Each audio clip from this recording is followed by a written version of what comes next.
Welcome back. This is the test of time tag. I saw this recently on Jessica Braun's channel. Hi Jessica, if you're watching. And I saw it on Florida Force's channel back in the summer, but I haven't seen anybody else do it unless somebody has done it between Jessica's tag and the time I'm uploading this. But I think it's such a fun tag and I don't know why more people haven't done it. Basically, it's us showing you what products have been in our makeup arsenal throughout the years, and we may not use them every single day, but they haven't left our makeup stash because we just love them that much. So I'm tagging all of you. If you want to make a video on it, let me know, and if you just want to tell me in the comments below, do that, because I want to know what products have stood the test of time for you. What are you still using today that you've been using for several years? What do you love that much? And we can get started, and I'll just go through, I guess, starting with foundation. I went through my stash and I was realizing that really, if I think about the number of years, there's really only one that has stood the test of time for me, and that is Estee Lauder Double Wear. You guys probably knew that was gonna come up if you've been watching my channel from the start, which has only been like a little over a year. You know, I've gone through several bottles of this and I don't wear full coverage foundation, but I make this work for me in so many ways. A lot of you found me by my how to apply Estee Lauder Double Wear without looking cakey video. I don't think that's my best video as far as the lengthy intro and my personality and stuff like that. It was early in my channel. You learn, and I still think it's a very helpful video because there's so many different ways to apply this to where it doesn't look heavy, it doesn't look super full. I like mixing this with lighter coverage and with more luminous foundations. I think it can be really versatile, and it is the gold standard for full coverage matte foundations for a lot of people. And you know, for me, I can't even tell you how many years I've had this. I don't wear a full makeup look. You know, today I have on powder foundation and that's it. That's not my everyday look, and I still love this foundation. I love Estee Lauder Double Wear Light too. Estee Lauder Double Wear has probably been a couple of years. I'm trying to go back a little bit further than that. So that's why I'm just mentioning this one today. So sticking with face products and foundations, I discovered Laura Mercier as one of my first high-end brands when I was first able to buy makeup on my own. When I was in my early 20s, I went to Saks and I just fell in love with the brand, the quality, the products, everything about it, and the powder foundation, which actually looked different at that time. It was, I want to say, square. I was actually a little miffed when they changed the packaging and changed the formulation, but I still love this product. I actually have two shades of this. This is shade 6. I have it in shade 5 for when I'm in the dead of winter. I do love this powder foundation. It's a great one, and yeah, it's been obviously in my makeup stash since I was in my mid-20s, and I'm 42, so that's a long time. We're just gonna stick with the face theme and with the brand theme because I've also talked about these two items many times on my channel. The Laura Mercier Translucent Loose Setting Powder and the Secret Brightening Powder. I love this powder for setting the face. I've been trying to hold on to this last tiny little bit that's left in here, which is not much. I almost can't even shake it out. It's, again, kind of a gold standard for a lot of people for face setting powders. It has stood the test of time for me. I can't even tell you how many containers of this I have bought. The same goes for the Secret Brightening Powder. I know there's a lot of options for setting underneath the eye. I have oily combination skin on my face, but my under eyes are dry and textured. Comes with age, but you know, it happens to some people in their 20s as well. And this, to me, sets underneath my under eyes so beautifully. It's so finely milled, and it just never catches. It's smooth. It never emphasizes texture. It's just a beautiful powder.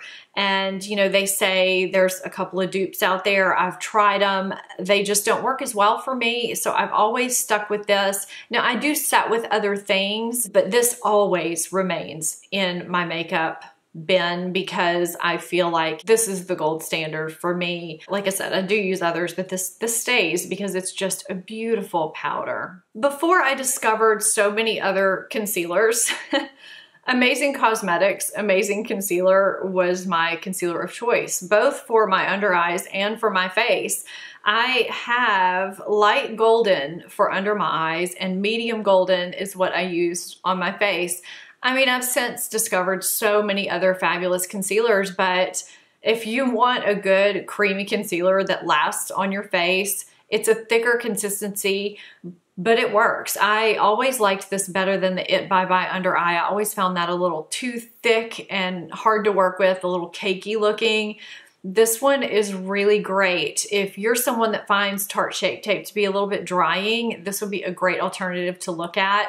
I do keep it in my makeup because I just still like it. And they actually sent me some things recently. One of them was another one of these in medium golden. And I've kind of gone back to using that on my face because I feel like it's a nice concealer, and I'm actually glad they sent it to me because it was a reminder to me of how much I really did like and enjoy this product. You know, if you're looking for a good under eye concealer that's creamy, it doesn't emphasize texture or fine lines, it sets well. I do have to set my under eye area, but there's a lot of people that don't. This is a great concealer. I'm going to transition over to some tools that have been with me for many, many years. The first being the Shiseido eyelash curler. I've had this particular one forever, it feels like, and I just keep replacing the pads. The curvature of the Shiseido is perfect for my particular eye shape. I've tried the shoe curler, which is another really popular one. I've tried the Tarte. Both of them, the curve, let's get that straight. The curve here is a little too curved, so the edges dig into the corners of my eyes in order for me to get the middle part of my lashes.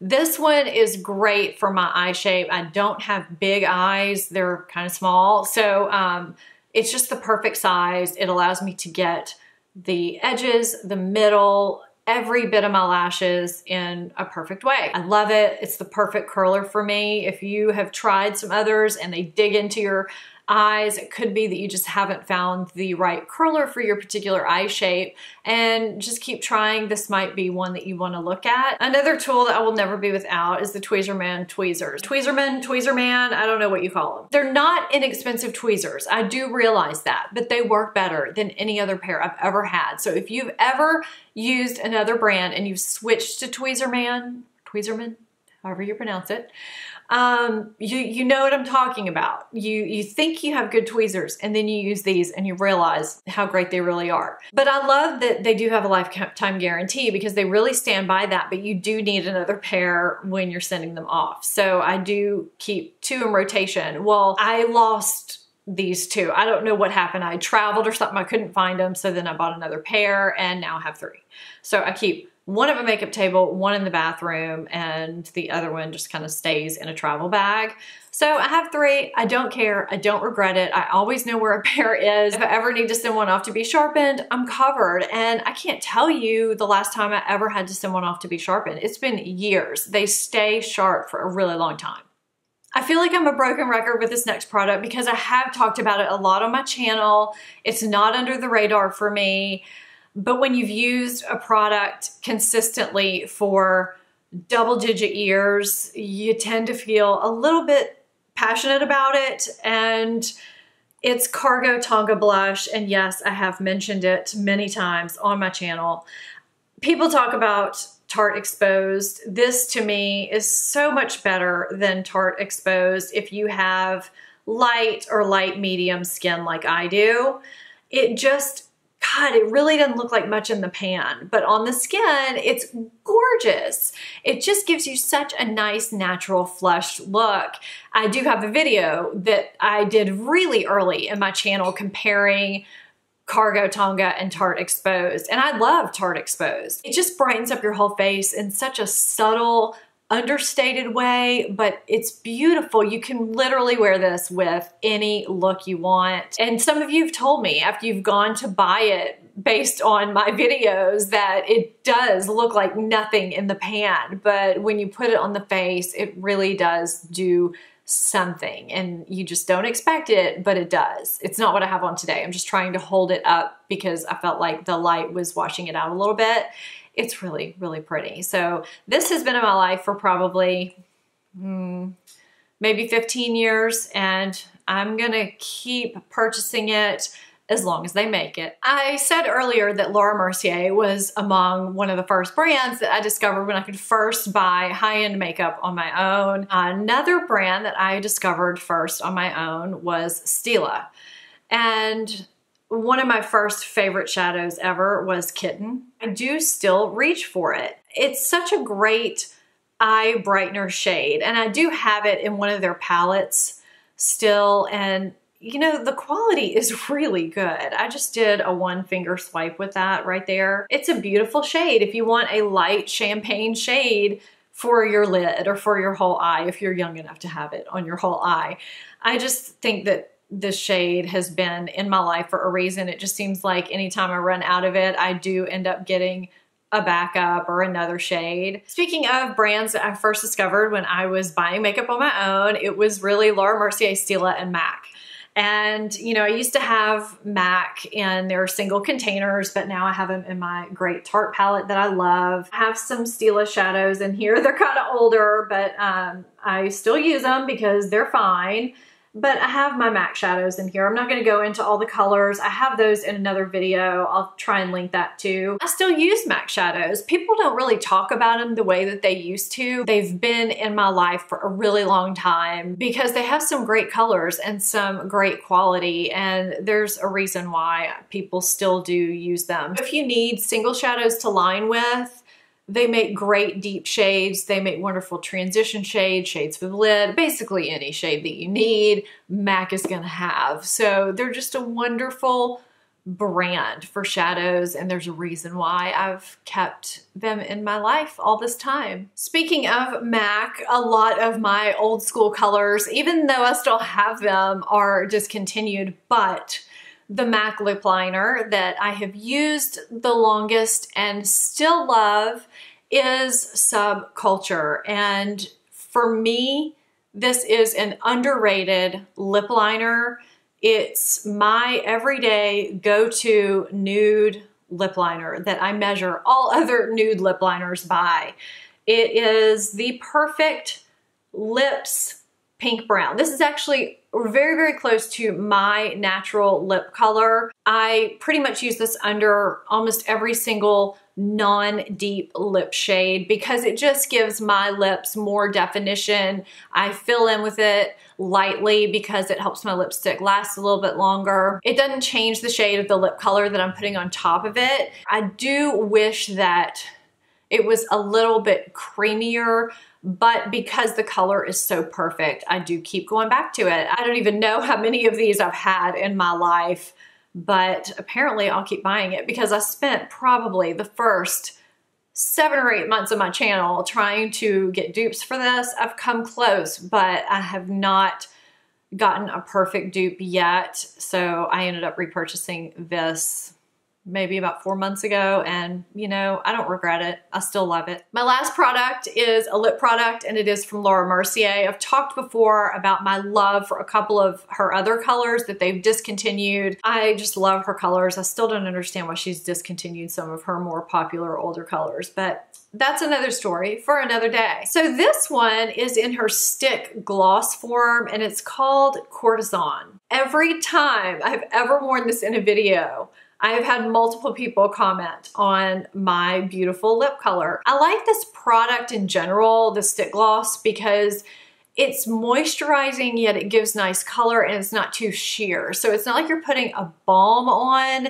You're actually getting color, but your lips are staying nice and hydrated during the day. Now, it doesn't last forever, but I don't really mind reapplying it because the color is just so gorgeous. And really, this is not doing it a ton of justice showing you like this. It's just a really pretty pinky mauve with a touch of berry. It's gorgeous. It's not too deep. It's not too light. Man, I love this color. So those are my products that have stood the test of time and that I've been using for years and years. I hope some of you take this tag and run with it because I would really like to see more videos like this. I hope you enjoyed the video. Thank you so much for watching. If you're not subscribed to my channel, please hit that subscribe button. I'd love to have you back here on a regular basis. And if you're not following me on social media, I'll put that on the screen and down below so that you can go follow me over there too. Thank you so much for watching. I'll see you next time. Bye-bye.